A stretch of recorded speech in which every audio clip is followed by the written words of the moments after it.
আমাদের এই অতদ অঞ্চলটাকে 1 কোটি সোয়া কোটি লোকের নোয়াখালী ভাষাভাষীদের জন্য আমরা একটা বিভাগ দাবি করে আসছি দীর্ঘদিন থেকে। আমরা এই বিভাগটাকে বাস্তবায়নের জন্য আমরা প্রাণপণ চেষ্টা করে যাচ্ছি দীর্ঘ সময় থেকে। আমরা এই দাবিটাকে আদায়ের জন্য আজকে আমরা একটা মানববন্ধনের ডাক দিয়েছি। আমরা সরকারকে জানান দিতে চাই যে আমাদের 200 বছরে নোয়াখালী আমাদেরকে নবম প্রশাসনিক বিভাগ হিসেবে ঘোষণা করবে। আমরা এই দাবি আদায়ের জন্য আমরা এইটা আপনার কতদিন ধরে মানে এইটা কি সরকারের সময় কি আপনারা নাকি বিগত এই দাবিটা আপনি নিশ্চয়ই জানার কথা, যেহেতু আপনি 25 বছর এই আন্দোলনটা আস্তে আস্তে দানা বাঁধতে বাঁধতে আমরা গত 15 বছর আগে থেকে আমরা এই দাবিটা নিয়ে খুব আন্দোলন করছি।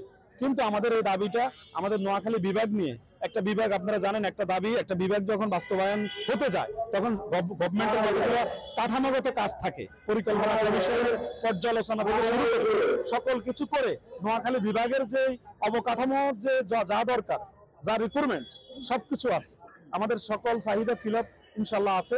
আমাদের নোয়াখালী মানে বিভাগ হওয়ার পথের যা যা দরকার সবকিছু আমরা অগ্রগামী আছি। আপনারা নিশ্চয়ই জানেন নোয়াখালী এমন একটি অঞ্চল যে অঞ্চলে মহান ব্যক্তিদের ভূমিকা সকল সময় সকল আন্দোলন সংগ্রামে, 21-এর ভাষা আন্দোলন, 52-এর ভাষা আন্দোলন, 71-এর মুক্তিযুদ্ধ, এবারের 24-এর আন্দোলন, স্বৈরাচার এরশাদ বিরোধী আন্দোলন, এবারের 24-এর এই 90 স্বৈরাচার, প্রতিটি স্বৈরাচারের পতনের আন্দোলনের সকল বিষয় আমাদের নোয়াখালীর যে একটা ভূমিকা আপনারা সবটাই জানেন। আমরা জানেন যে 7 জন বীর শ্রেষ্ঠের মধ্যে আমাদের নোয়াখালীর শ্রেষ্ঠ রুহুল আমিন।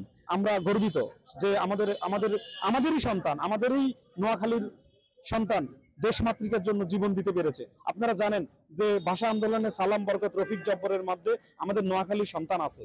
তো আমাদের প্রত্যেকটা আন্দোলনে প্রত্যেকটা জায়গাতে প্রত্যেকটা কৃতিত্বপূর্ণ জায়গায় আপনারা জানেন যে বিগত দিনে আপনারা আমাদের দেশের বুদ্ধিজীবীদের মধ্যে মনি চৌধুরী, যিনি রফিকুল্লাহ চৌধুরী, সার্জন জহুরুল ইসলাম, জহুরুল হক সহ আমাদের নোয়াখালীর অনেক নামি দামি ব্যক্তিত্ব, আলেম ওলামা নোয়াখালী। এই নোয়াখালী থেকে ধরেন আপনার পুরো পৃথিবীতে যত জায়গা আছে, যত দেশ আছে, যদি কোনো দেশ নতুন করে স্বাধীন হয় তার আগে নোয়াখালীর লোক সেখানে যায় অবস্থান করছে, সেই দেশের অর্থনীতিতে ভালো ভূমিকা পালন করছে।